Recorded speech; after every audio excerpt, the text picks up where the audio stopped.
Découvrez EMCI Musique, la nouvelle chaîne YouTube 100% musique.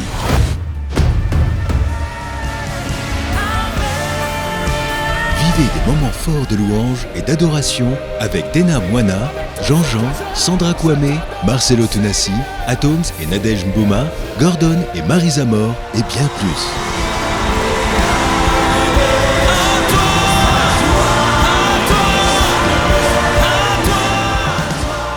Abonnez-vous dès maintenant à EMCI Musique, la nouvelle chaîne YouTube 100% musique.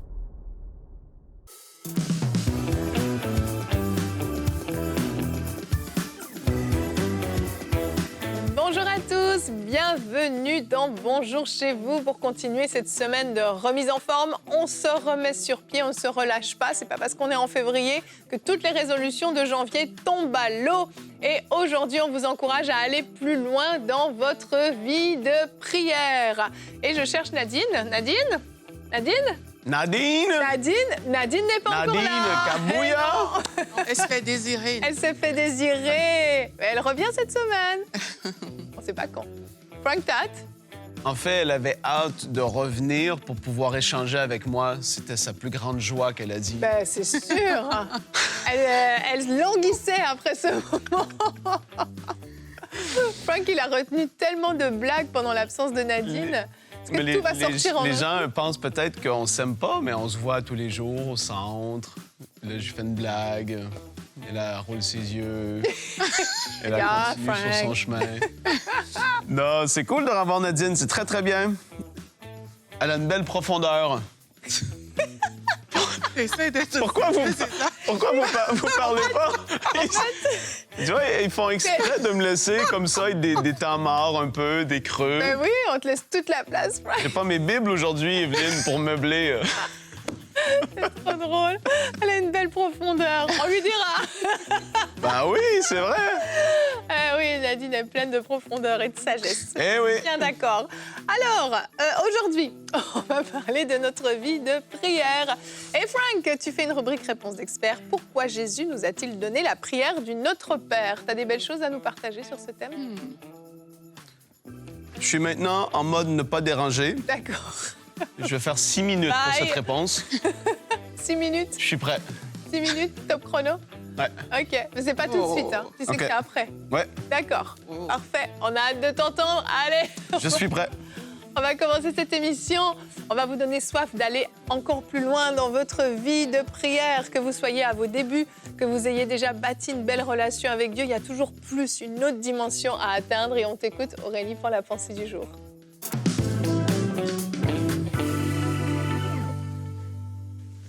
Aujourd'hui, j'aimerais t'encourager à passer du temps dans la présence de Dieu et vraiment à te déverser, à lui remettre tout ce que tu peux parce que Dieu est notre Père et en bon Père, il est là, il nous attend dans ce lieu secret. Et pour t'encourager aujourd'hui, j'aimerais te dire qu'il faut que ton cœur soit bouillant pour Dieu. Si ton cœur ne bout pas pour Dieu, tu vas pas comprendre la nécessité de passer du temps avec lui. Quand j'étais jeune convertie, je savais pas ce qui se passait à l'intérieur de moi.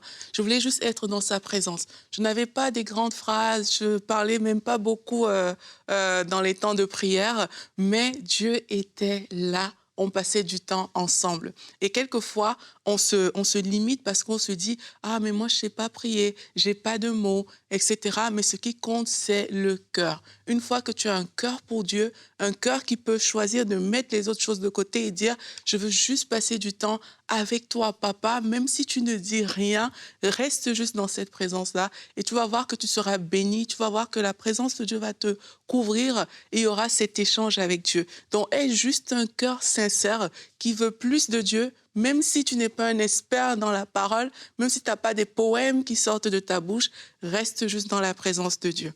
Une autre chose aussi que j'aimerais t'encourager aujourd'hui, c'est de réaliser que ta vie dépend de Dieu, tes sources sont en Dieu. Parfois, on perd tellement du temps dans certaines choses. Je pense à la femme à la perte de sang dans la Bible. La Bible dit qu'elle a fait 12 ans, elle recherchait quelque chose, elle recherchait la guérison. Elle est allée à gauche, à droite, chez différentes personnes. Mais un jour, elle a rencontré Jésus-Christ. Et toi, quand tu passes du temps avec Dieu, tu rencontres le Seigneur, tu rencontres Jésus-Christ. Et il y a des choses qu'on peut chercher pendant plusieurs années, mais il suffit juste d'un instant dans sa présence. Il suffit juste qu'il te visite, qu'il te remplisse pour que ton cœur soit léger, pour que ces choses auxquelles, depuis lesquelles tu cours, qu'elles disparaissent en fait, parce que lui, il saura combler ton cœur. Donc, je t'encourage aussi dans ce sens-là, c'est ta vie dépend de Dieu, donc va auprès de lui et dis-lui, Seigneur, mes sources sont en toi, ma vie dépend de toi. Une autre chose aussi que je veux t'encourager à faire pour finir, c'est cherche à vivre plus avec Dieu. Et quand on dit plus avec Dieu, c'est pas seulement au niveau du temps, mais aussi au niveau de la qualité de la vie de ta prière. Cherche à vivre plus avec Dieu.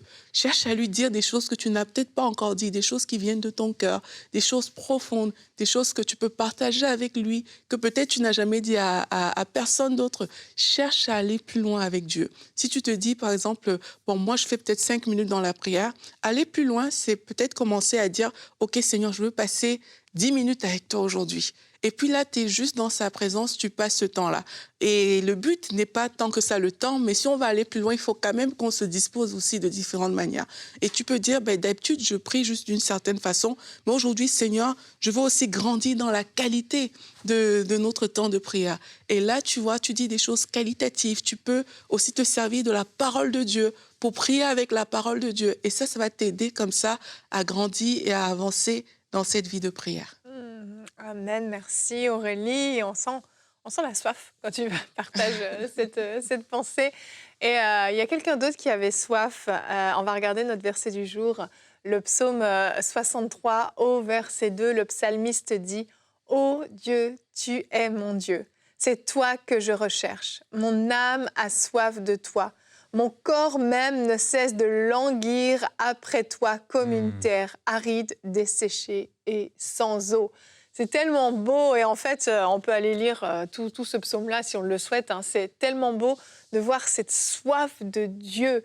Il y a des moments où il faut se sentir comme ça, comme tellement déshydraté, comme en plein désert, à chercher à avoir juste une goutte d'eau, à chercher à avoir juste un peu de sa présence, juste goûter un peu à sa présence. Et je crois qu'on a des fois été trop classique dans la façon dont on peut prier, trop routinier peut-être aussi dans la façon dont on arrive, on se présente devant Dieu, on fait ci, on fait ça.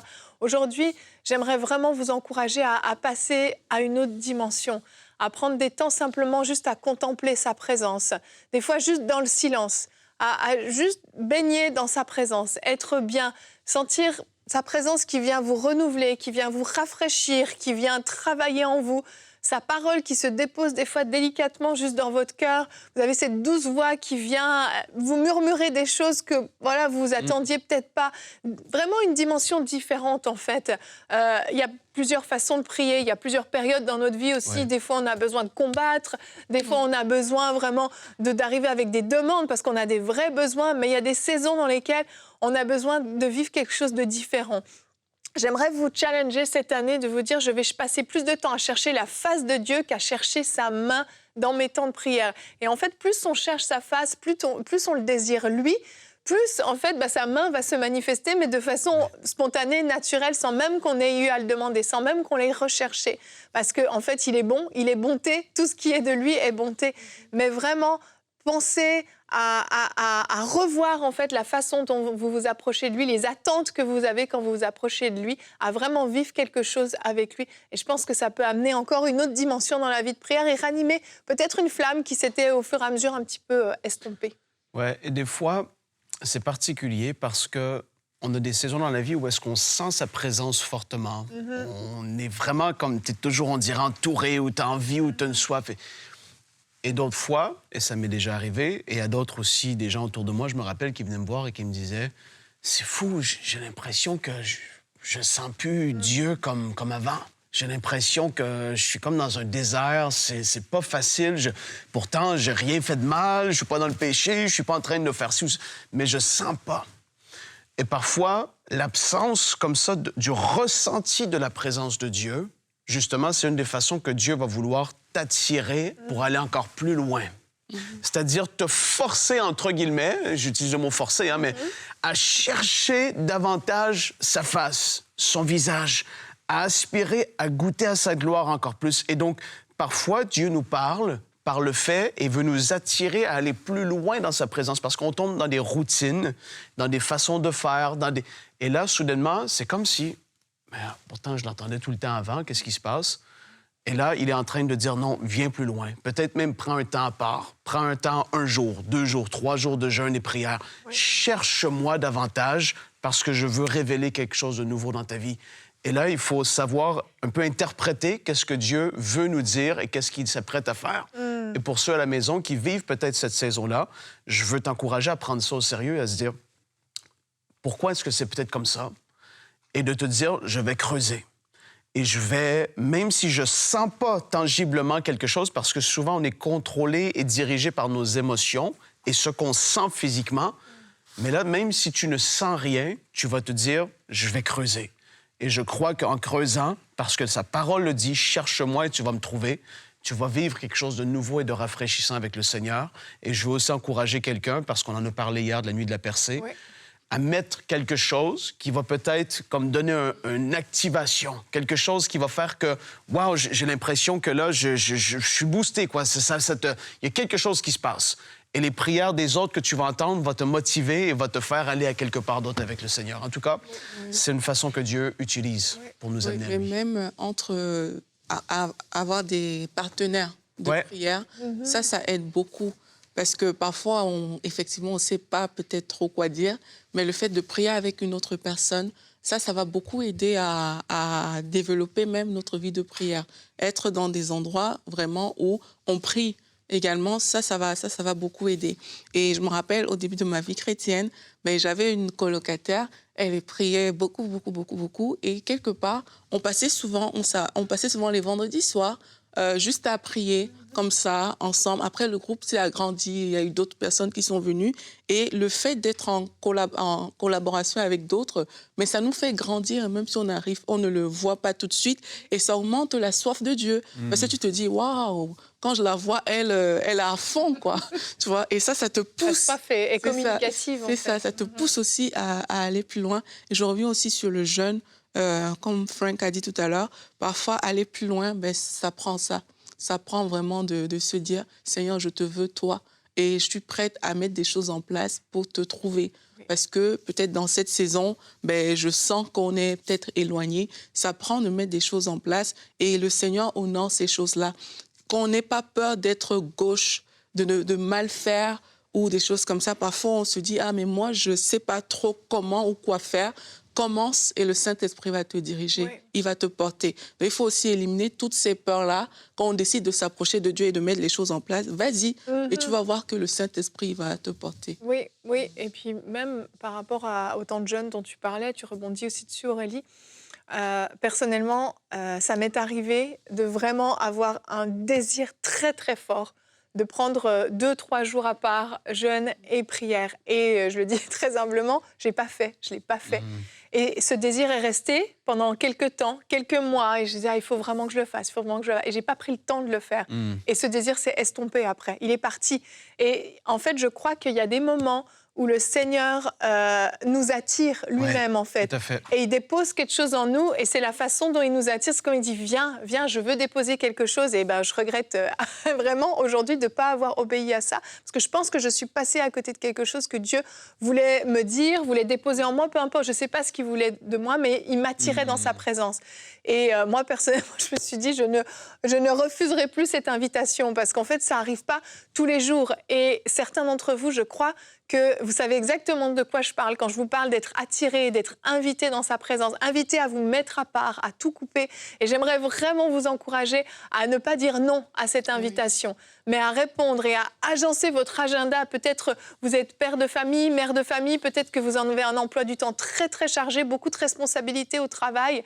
Ça vaut la peine de couper et d'aller dans sa présence. Ne faites pas la même erreur que moi, à laisser passer le temps, à négliger cet appel, parce qu'après, je vous le dis, on le regrette parce qu'il y a quelque chose de spécial que Dieu veut vous dire, que Dieu veut faire avec vous, que Dieu veut déposer sur vous, en vous. Et ces temps-là sont des temps précieux que le Seigneur appointe de lui-même. C'est parce que c'est une saison spéciale, une saison particulière pour vous.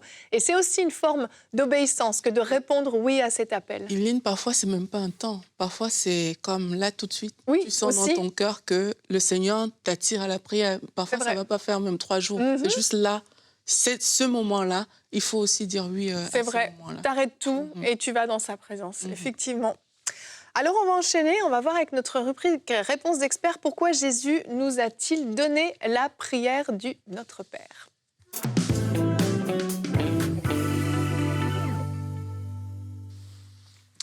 C'est là que c'est à moi, Evelyne? Il paraît. Oui, OK. C'est parti. Pourquoi Jésus nous a-t-il donné la prière du Notre Père? Matthieu 6, versets 9 à 13. Je vais lire la seconde 1910. Classique. Voici donc comment vous devez prier. Notre Père qui est aux cieux, que ton nom soit sanctifié, que ton règne vienne, que ta volonté soit faite sur la terre comme au ciel. Donne-nous aujourd'hui notre pain quotidien. Pardonne-nous nos offenses, comme nous aussi nous pardonnons à ceux qui nous ont offensés. Ne nous induis pas en tentation, mais délivre-nous du malin, car c'est à toi qu'appartiennent dans tous les siècles le règne, la puissance et la gloire. Amen. Amen. Donc, Jésus n'est pas en train de nous donner une formule. Tu vois, tu peux prier cette prière, si elle est faite de tout ton cœur, mais ce n'est pas une formule à répéter toute notre vie et ça devient ta prière que tu dis à tous les jours, tout le temps, parce qu'à un moment donné, c'est comme si tu l'as dit de manière très... C'est de la routine et ce n'est pas ce que Jésus voulait. Il démontrait par là, on peut prier, comme j'ai dit, cette prière. Maintenant, il démontrait aussi certains principes. Et c'est juste ça que je veux faire avec vous, c'est de décortiquer cette prière pour faire ressortir ce qui est mis en avant à travers de cette prière pour que toi, après, dans ta vie de prière, tu puisses dire « Wow, j'ai vu ces principes et je veux pouvoir prier dans cette direction avec tes propres mots et vraiment déverser ton cœur devant le Seigneur à ce niveau-là. » Donc là, je vais y aller un peu phrase par phrase et à la fin, je vais faire un petit résumé de les différentes choses et les facettes qui ressortent à travers de cette prière. Donc, il commence par déclarer qui est Dieu, notre Père. C'est une révolution, je le dis comme ça, c'est une révélation pour tous ceux qui étaient là parce qu'il s'adressait à Dieu, l'Éternel des armées, Yahweh, etc., toutes ces différentes façons qu'il pouvait l'appeler, mais là, il commence en priant « Notre Père ». Et là, il disait, c'était pas juste « Mon Père », « Notre Père » qui est aux cieux. Déclare qui il est, la façon dans laquelle on doit l'approcher en tant que Père. Tu vois, c'est pas pareil. Quand tu t'approches de ton Père ou que tu t'approches, entre guillemets, d'un Dieu que tu ne connais pas forcément ou qui te semble très éloigné et très impersonnel, c'est un peu différent. Et donc là, il est en train juste de déclarer notre position à nous en tant qu'enfants de Dieu. S'il est notre Père, on est ses enfants. Et donc, le cœur avec lequel tu t'approches de lui est différent. Il dit que ton nom soit sanctifié, que tu sois reconnu pour Dieu. Et là, c'est pas ça que ça dit, Frank. J'ai fait exprès, j'ai pris une autre version. Parce que je veux faire ressortir certaines choses. Et tellement de fois, le Notre Père a été dit dans la 1910, la seconde 1910, cette édition qui est la plus répandue, la plus connue. Mais là, je vais la lire dans la version Sommaire. Verset 9. « Priez donc ainsi, Notre Père, toi qui es dans les cieux, que tu sois reconnu pour Dieu. » Tu vois, ça change un peu, parce qu'on est tellement dans la routine, là, soudainement, que tu sois reconnu pour Dieu. Wow! Qu'est-ce qu'il est en train de faire? Il continue en démontrant un peu la portion de la crainte de Dieu qu'il doit avoir en nous. Que ton nom soit sanctifié, dans la version qu'on connaît le plus. Cette révérence envers Dieu, son nom et qui il est. Cette partie de la crainte de Dieu, et même, j'ai envie de dire que quand tu dis « Oh Dieu, que ton nom soit sanctifié », tu entraînes, c'est une forme d'adoration, de révérence, de grand respect que tu as pour lui. Donc, tu t'approches comme étant ton Père céleste, tu l'approches comme ça. Mais tu as quand même la crainte de Dieu qui est en toi. Et une forme d'adoration et de révérence envers lui, qui est tout à fait normal que ce soit là. Même s'il est ton Père, il demeure Dieu. Combien de fois je l'ai dit ça dans Bonjour chez vous, en prêchant à droite et à gauche. Il est notre Père céleste, mais il demeure Dieu. Et la crainte de Dieu doit toujours être en nous. Et là, ça, c'est la deuxième phrase qu'il dit. Il continue. Et il dit que ton règne vienne, que ta volonté soit faite sur la terre, comme elle est aux cieux. Ton règne vienne. La prière que le règne du Père puisse se manifester autant dans le règne de Dieu qui va s'établir dans le futur très, très proche, le retour de Jésus, le règne de Dieu qui va s'établir, que le règne de Dieu puisse venir. Et on est en train de... Tu pries pour ce qui est à venir, mais aussi, tu le pries pour ta propre vie à toi aussi. Que ton règne vienne, que ta volonté soit faite, que sa justice, son amour, sa paix puissent se manifester ici sur la terre. Quand le règne de Dieu se manifeste, ça amène les attributs de la perfection de Dieu le Père. Sa justice, sa paix, son amour inconditionnel. Que ton règne se manifeste, et lorsque le règne de Dieu se manifeste, toutes ces choses vont être présentes alors qu'il manifeste qui il est. Il dit, et là, on est en train de tourner notre prière vers les autres. On n'est pas juste centré sur nous. Et là, ça, c'est particulier parce que le début du Notre Père va vraiment être vers Dieu et vers les autres, et après, ça va tourner vers nous. Ça devient une prière qui est dirigée en notre faveur, alors qu'au début, il y a cette dimension qui est vers le Père, et après, vers les autres. Et donc, il prie, il dit que ta volonté soit faite sur la terre, autant la volonté générale pour l'humanité, que sa bonté puisse continuer, qu'il puisse sauver à tous les niveaux. Tu vois, il y a plein de choses que tu peux mettre dans la volonté de Dieu. Mais après ça, que ta volonté soit faite, et là, quand tu commences à le prier dans ta propre vie, là, ça devient une prière d'abandon. Que ta volonté soit faite. Et là, tu es en train de dire, à travers de ma vie, que ta volonté soit faite. Mm-hmm. Et même si c'est contraire à ta volonté en ce moment, quand tu es en train de prier que ta volonté soit faite, tu es en train de le dire pour ta propre vie aussi. Et ça, c'est énorme. C'est un abandon de celui qui prie en acceptant de se soumettre à la volonté de Dieu. Rappelle-toi de ce que Jésus a dit. Il a dit, moi, ma nourriture, c'est de faire la volonté de celui qui m'a envoyé. Il dit ça dans Jean 4, 34. Ma nourriture est de faire la volonté de celui qui m'a envoyé et d'accomplir son œuvre. Que ta volonté soit faite. Jésus devait prier ça. Père, pas ma volonté, mais ta volonté à toi. Il devait prier ça régulièrement. Je veux accomplir ta volonté parce que c'est ma nourriture, c'est ce qui me tient en vie. C'est énorme comment Jésus voyait et comprenait les choses. Donne-nous aujourd'hui notre pain quotidien. Démontre et rappelle à celui qui prie qu'il est dépendant de Dieu pour tout ce qui le garde en vie. Tu sais, des fois, on est trop vite à dire c'est à cause de mes propres forces, de mes efforts, dans mon travail que moi j'ai trouvé, à cause j'ai fait mes études, que j'ai passé, que j'ai traversé. Tout ça, c'est grâce et c'est une bonté et une manifestation de l'amour de Dieu. Quand Dieu, le jour où est-ce que... La Bible a dit que la pluie tombe sur les justes et les injustes en ce moment. Tout le monde bénéficie de la bonté de Dieu. Mais quand tu réalises et tu te rappelles que tout est entre ses mains, et le jour que Dieu, entre guillemets, il déciderait de faire foup, les choses deviennent très compliquées. Et aujourd'hui, tu es en train de te rappeler, je dépends de toi. Pour mon pain autant physique, ce que j'ai de besoin. Je me rappelle et je rappelle à mon âme que je dépends de toi. Mais non seulement ça, mais spirituellement aussi. Donne-moi mon pain quotidien. Rafraîchis-moi, nourris-moi par ta parole. Matthieu 4,4, Jésus dit, il est écrit, l'homme ne vivra pas de pain seulement, mais de toute parole qui sort de la bouche de Dieu. Mm-hmm. Oh Père, nourris-moi. Autant pourvois mes besoins, mais nourris-moi spirituellement. Amène dans ma vie un rafraîchissement, une nourriture solide. Pardonne-nous nos offenses. Ah, ça, c'est énorme, parce que là tu es en train de faire un travail sur toi-même. Jésus dit, pardonne-nous nos offenses, comme nous pardonnons aussi à ceux qui nous ont offensés.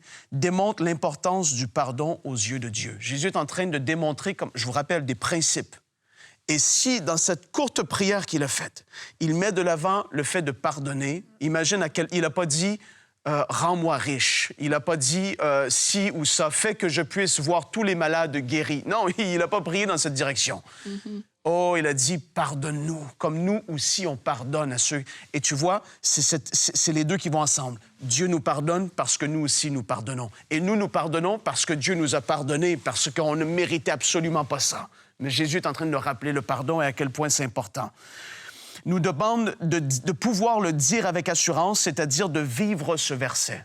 Aujourd'hui, si tu es en train de prier le Notre Père, de tout ton cœur, je prie que tu puisses le dire avec assurance. Qu'en effet, tu n'as pas de non-pardon en toi. Parce que tu es en train de prier ça, pardonne-moi, même les choses que j'ignore que j'ai fait qui sont mal, pardonne-moi, Père. Comme moi, je pardonne aux autres. Je prie qu'il n'y ait pas de non-pardon dans ta vie. Vraiment que tu puisses le relâcher. On a lu un témoignage hier, une femme de 23 ans qui a relâché le pardon, qui a pardonné. C'est énorme. Résiste au mal, ne nous induis pas en tentation. La version Sommer dit, et ça c'est particulier parce que quand tu lis la 1910, il dit, ne nous induis pas en tentation. C'est comme si Dieu voulait nous pousser vers ça. Mais quand tu lis la version Sommer ou même la seconde 21, ça amène une autre un peu perspective à ce niveau-là. La version Sommer dit, garde-nous de céder à la tentation. Oh Père, garde-moi de céder à la tentation. La tentation va venir pour pécher, pour faire le mal. Mais là, tu es en train de crier à lui. Encore là, tu es en train de renouveler ta confiance en lui. Tu es en train de lui dire, et tu te rappelles à quel point la tentation voudra te porter vers le péché et que toi, tu ne dois pas dépendre de ta propre force humaine pour ne pas succomber au péché, parce qu'on l'a vu trop souvent dans l'histoire de l'humanité. Les hommes luttent, la tentation est là de faire telle ou telle chose, ils essayent, et à un moment, ils capitulent. Mais quand tu puises ta force en Dieu, tu lui dis, s'il te plaît, par ta grâce, garde-moi de ne pas céder à la tentation. Tu es en train de démontrer que tu ne te crois pas autosuffisant pour pouvoir tout surmonter par tes propres forces, parce qu'aucun de nous peut le faire. Et là, ça continue, délivre-nous du mal. Et là, je te rappelle de ce passage des psaumes qui dit « Quand le malheureux crie, l'Éternel l'entend et il le délivre de toutes ses détresses. » Tu es en train de te dire « Wow, j'ai besoin de toi. » Oui, on a l'autorité au nom de Jésus. Parfois, il faut prendre notre autorité, mais il y a d'autres fois, il ne faut pas oublier notre dépendance envers Dieu, que dans des situations, parfois, on crie à lui « Délivre-moi de ce mal, de l'attaque de l'ennemi qui entraîne et qui voudrait se préparer. Délivre-nous du mal. » Tu es en train, encore une fois, de renouveler ta dépendance envers lui. Donc, en gros, la prière du Notre Père nous démontre et nous rappelle ce qui est important dans la vie du croyant et aussi ce que nous avons besoin en tant qu'enfants de Dieu dans notre propre vie. L'importance de ces choses. Regardez, connaître qui est ton Père et d'avoir cette perspective vis-à-vis de ton Père céleste. Ce n'est pas juste un Dieu éloigné, très, très élevé, Yahweh, Elohim, El Shaddai, éternel des armées. C'est vrai, toutes ces choses. Mais il est ton Père céleste. Il est en train de nous rappeler de respecter et de craindre Dieu. Il est en train de nous rappeler d'accepter la volonté de Dieu et aussi de prier afin qu'elle s'accomplisse sur la terre. Il est en train de nous encourager à connaître sa parole à travers du pain quotidien. De compter sur lui pour tout ce que nous avons besoin, pas juste sur l'aide des uns et des autres, des frères et des sœurs, c'est une réalité, l'Église locale, les gouvernements. Non, tu comptes sur lui premièrement et tu renouvelles cette dépendance envers lui, d'aimer ton prochain à travers le pardon et de résister au mal alors que le mal va vouloir venir, mais toi, tu tiens ferme et tu t'appuies sur lui. Voilà ce qui est en train de nous rappeler en quelques mots et faire ressortir à travers de cette prière. Merci Frank, merci beaucoup, super intéressant et édifiant, vraiment. C'était pas ennuyant? Non, OK, c'est bon. absolument pas. Non, moi je trouve que c'est bénissant en fait parce que effectivement il y a des grands principes, des grandes réalités que Jésus a voulu mettre en avant dans cette prière et des choses que en fait chaque point peut être creusé pendant 1 heure. Oui, tu manques aller de loin. sujet de prière, prends le Notre Père et décortique-le. Et c'est vrai qu'on le lit souvent de manière très machinale. Même les enfants le connaissent par cœur parfois. Tout à fait. Mais s'arrêter dessus et comprendre ce que ça signifie, ça change tout. Donc je pense que ça vous a intéressé à la maison. Demain, on continue notre semaine pour se remettre sur pied. On va parler de la douloureuse réalité des blessures entre chrétiens. C'est le genre de trucs qui peuvent nous garder à terre tellement longtemps. Et on aura une rubrique couple et relations avec Nadine qui fera son grand retour demain. Quelles sont les limites des relations fraternelles? Ce sera le thème qu'elle va aborder. On va être très contents de la retrouver. Donc ne manquez pas l'émission de demain. Merci Frank, merci Aurélie et à demain. Bonjour chez vous.